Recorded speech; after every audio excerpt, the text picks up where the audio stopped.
Yes, hello. We're very excited and happy to be here. It's nice to see so many of you, so this is great. Yes, I'm Helge, Ann-Kristina. We've met 3 years ago whilst studying for a master's in London, and since the beginning of this year we're working collaboratively as Bold Futures. So we're a design practice and we're doing communication innovations. That's how we call this. And this means we explore and communicate various future scenarios. Thus our claim or our tagline, if you want to say so, making futures tangible. And we do this by using so-called science fiction prototypes.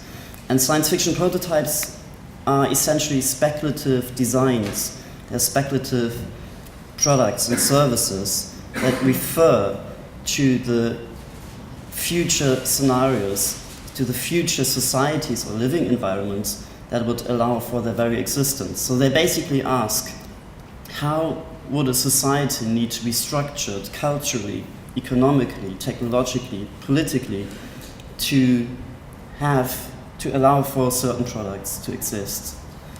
And this approach is quite useful when we're dealing with emerging concepts and technologies where we haven't really agreed upon a societal consensus on how to use them and what to do them, where it's not entirely clear what we want to achieve with them.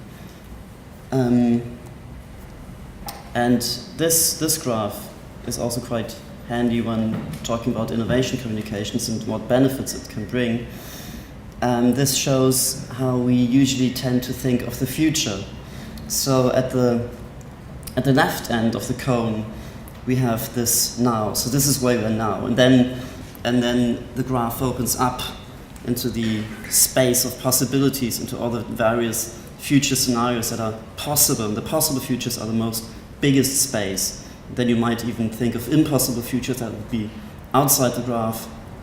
But us being designers, we're obviously not too concerned with those. So the biggest space is the possible space. And then if you narrow it down, you get to plausible futures. And then the smallest space is the probable future. And usually designers design for the future which is most probable to happen. However, most interesting, obviously, is the space of preferable futures, desirable futures. And in order to find out more about this space, about desirable futures, it often makes sense to open up the design space, because arguably the most probable future isn't necessarily the most desirable future. Okay, so after this theoretical introduction, I'd now like to directly jump into our first project to show you what we're actually doing. So this project is called AlterSend, and we did it for and together with scientists from the TU Hamburg-Harburg who work in the field of composites and nanotechnology.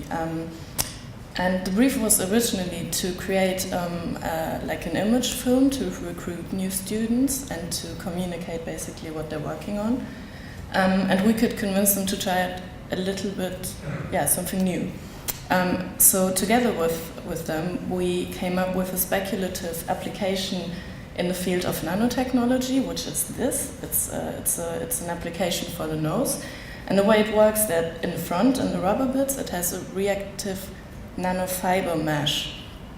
You can see here where it sits. So it sits directly inside your nose, near your olfactory system, so that everything, all airborne molecules that you basically breathe in through this application can be changed. So molecules can be either increased or decreased, they can be completely remapped, or you can smell previously odorless things like gas, for example. So you'd have something like a smoke detector on your nose. It's basically an enhanced smelling device. And things you can think of as well is, for example, you could have like a guidepost system in the city. So you'd have dispensers on top of places of public interest, for example, the train station, and it would send out a certain smell. So then with your nano nose, you could navigate yourself through the city by just following that smell. Obviously only if the wind direction is right. And we kind of, what we then did was to do a fictional introduction film into how to use this application, and it's released by the fictitious European Augmentation Agency, and it's set in the year 2030, and I'm just going to show you that film now. It's like 2.5 minutes.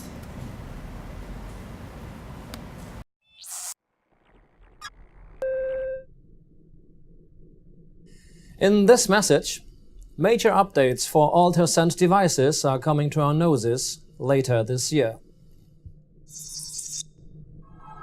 They not only feature the protection from allergens and contaminated air, but have added completely new functionalities.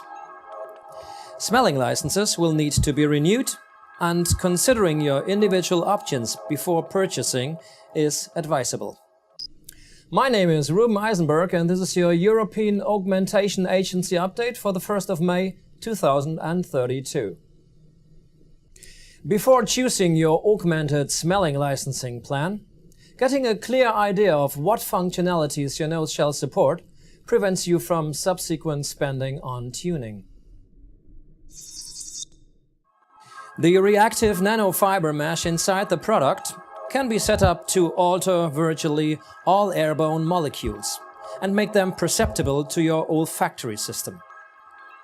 You may lessen as well as intensify distinct smells, conduct a complete remapping, or sense previously odorless gases.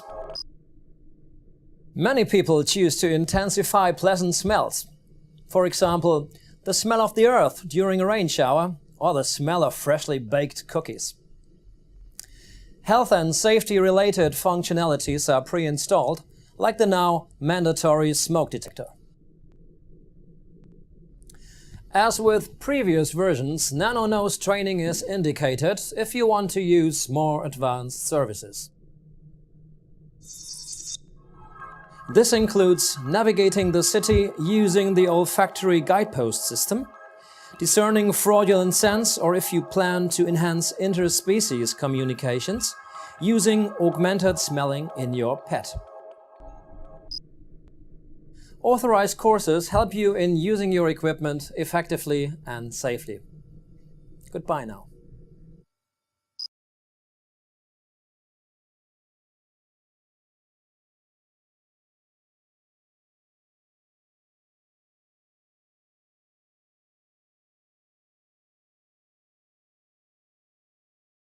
We're not the only ones doing this, or doing similar things. So this is just to show you what's out there. These are stills from a film made by, or released by Corning, the manufacturer for specialty glass and ceramics. So companies are using science fiction prototyping as well. So here, obviously, their future vision had to involve lots of glass that we interact with. So the film is aptly titled A Day Made of Glass.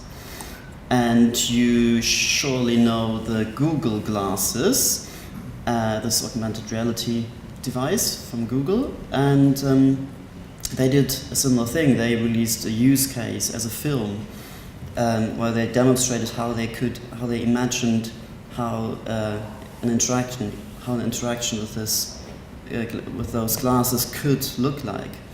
And they even said, okay, look, we don't exactly know what it's going to be and how we would want to use it, but these are a few things that we can think of, these are a few things that we can imagine, and then they showed it to the world and said, okay, what do you think? So in this sense, innovation communications can also be quite a useful tool be in open innovation. Yes. Yeah, so, but obviously it doesn't always have to be film. We work in different media, and in this case the medium is a suit. The project is called Safe Cuddling, and it's a suit for toddlers, as you can see. And it's basically a device that helps adults to safely interact with children. The way it works is that the alarm is equipped with sensors, so when the child is picked up and held for too long, it gives an alarm in form of a flashlight, you can see here, and also in form of sound. So here's a technical drawing, it has different areas, and in the back is a speaker, which raises the alarm. And originally the project was, we did it while we were still in London, and we did it as a satire, as a comment to the child protection obsession that we observed in the UK at that time. But we then took it a step further by actually taking the suit, going outside, and showing it to stakeholders. So we went to playgrounds and showed it to parents, to carers, to child protection officers, and asked them, what do you think? Would you buy this product?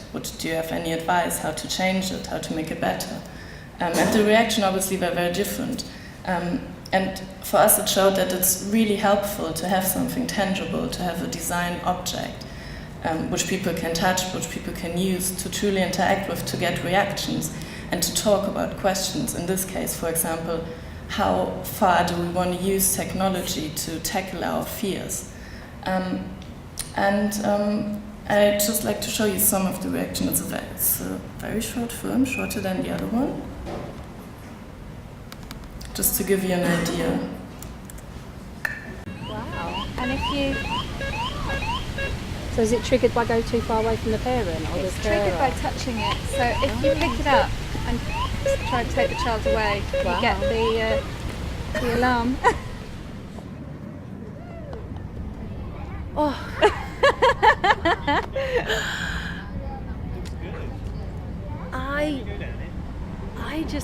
I just wonder whether it just seems like scaremongering to me. It really, really does.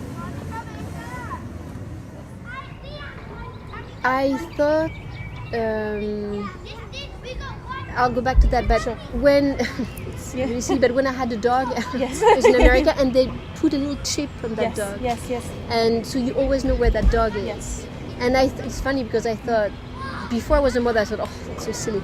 And then now that I'm a mother, someone would tell me, we put a little chip inside, in a, I would say absolutely, I would say yes, which is sort of a horrible idea, but I would say yes. Yeah.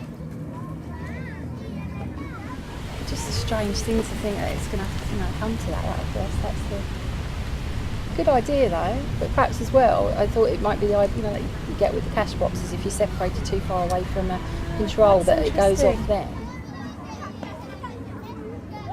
I think might work slightly better, or what would be far more discreet, is some sort of proximity alarm. That's really interesting. If you had a child that had a belt where you had some sort of signal like a walkie-talkie, where it would be far more discreet, and if the child gets more than a certain distance away from you, it would be triggered. It's a great idea. I think commercially it will make sense. Yes. And I'm sure that many parents would buy it. And would Daniel be younger? Probably I would kind of go for that. Yeah. Many different reactions, and in this sense, and this is also why we still quite like to show the project, it was quite successful because it featured in many exhibitions on the internet and blog. It provoked a lot of reactions, obviously, because it's quite a controversial topic, and it's a very good example for what is called design for debate, triggering debate through a design object. No.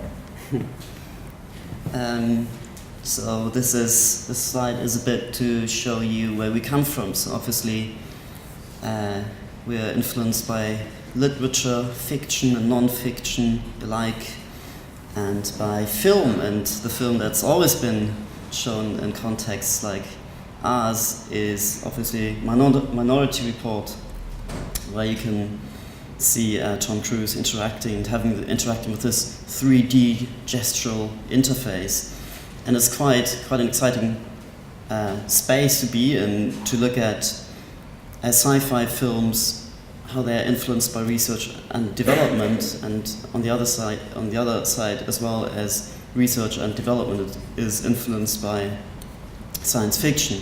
So you see there on the bottom right, this is what we have right now with the Xbox Kinect.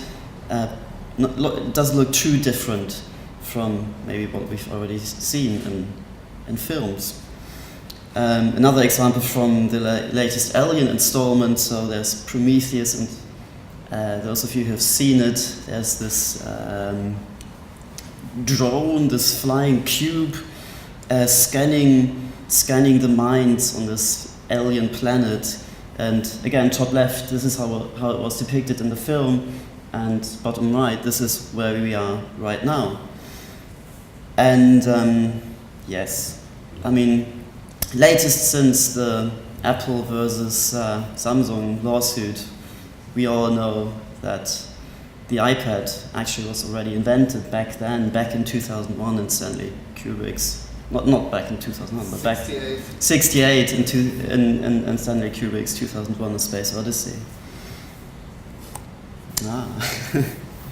Yeah, so I go back to that. So when new technologies are being introduced, it usually happens in stages. And Brian David Johnson, who's a futurist at Intel, identified 4 phases, which we find quite useful, and that's why we like to show them.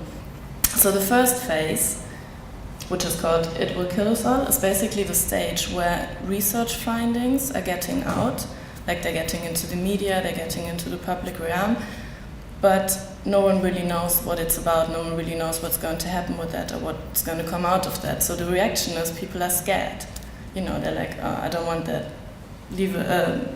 take it away from me, I don't want to deal with it. The next stage, which is called It Will See My Daughter, is the stage where you have some very first applications, but very few people are using it. And then what happens is you have cultural concerns like, for example, my children will forget how to play, or therefore will forget how to communicate properly. The third phase is where a lot of people are using the technology, but some people still don't. So for example, I don't know, on Christmas, I give my grandma an iPad, and she's like, no, I don't want to use it, you know. I'm never going to use it, but then secretly, when no one's looking, she starts playing with it, and then she doesn't find it so bad after all. So that's this stage. And then the fourth stage is obviously, what are you going on about? It's just, you know, arrived at the mass market. And the reason why we always like to show these 4 stages is because we think that innovation communications can actually play an important role in the first 2 stages. It can actually speed up the process a little bit, so it can raise awareness first of all. It can test acceptances. You know, ask people, what do you think? You know, would you use this or not? What do you think about it? And obviously tackle fears. And hence, it's very useful in accelerating the process a little bit.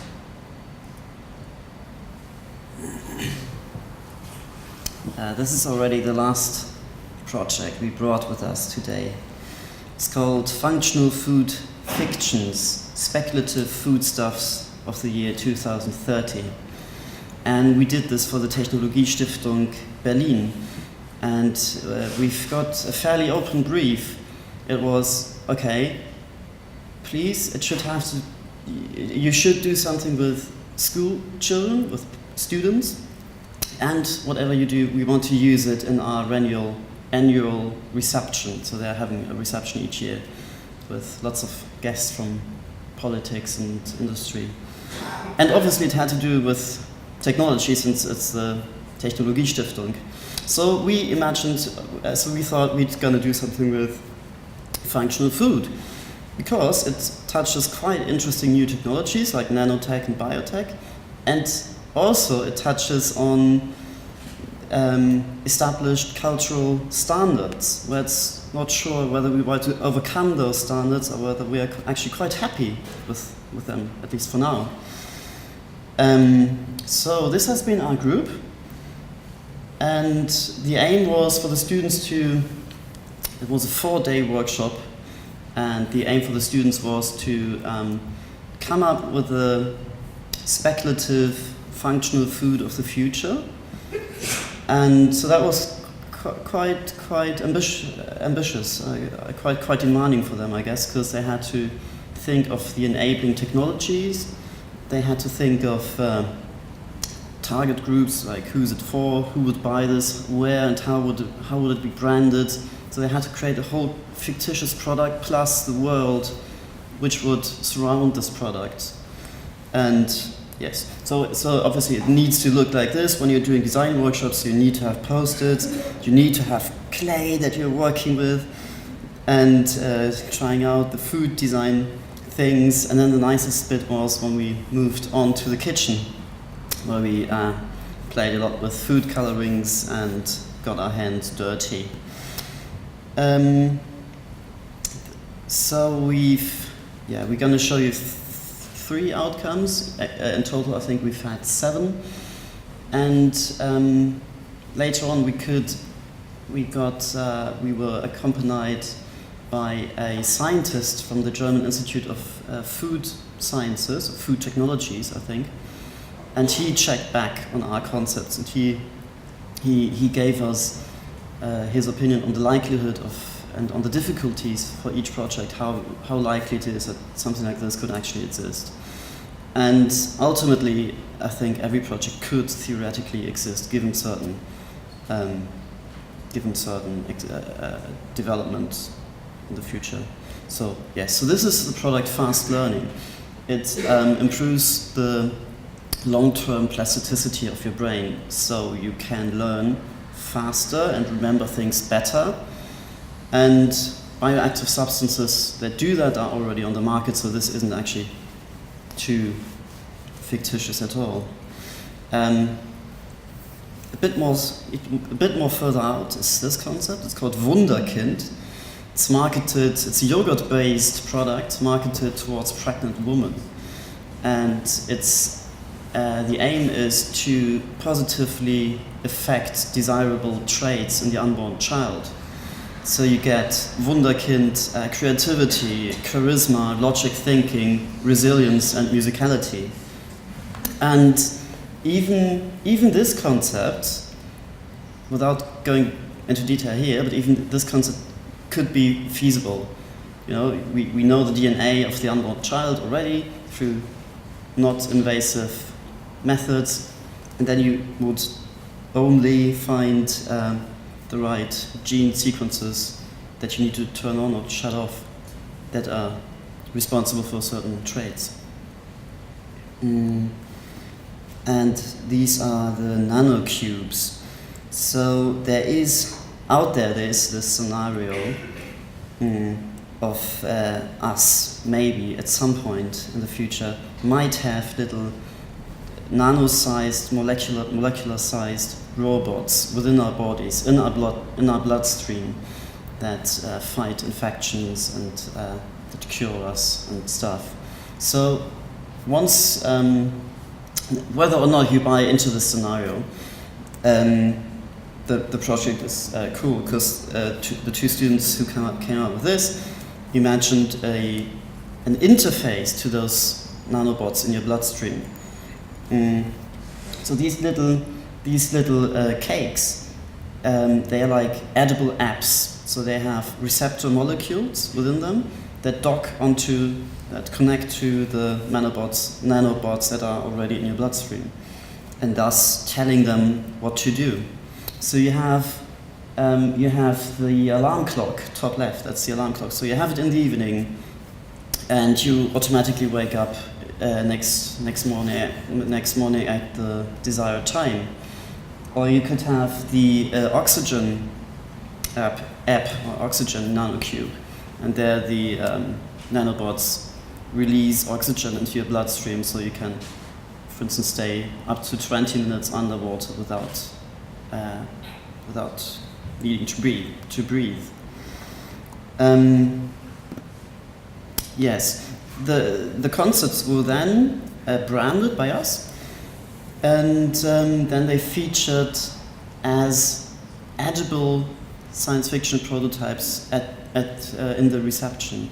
So basically we've had a fictitious product launch on that evening, and sparking debate, but also obviously it also had quite a huge fun factor, I guess. So yeah. So we're trying to make the balance, to get the balance right, fun and seriously sparking debates. Did I forget anything? No. Don't think so. This is already it. So thank you very much, and please, questions, yes. Thank you.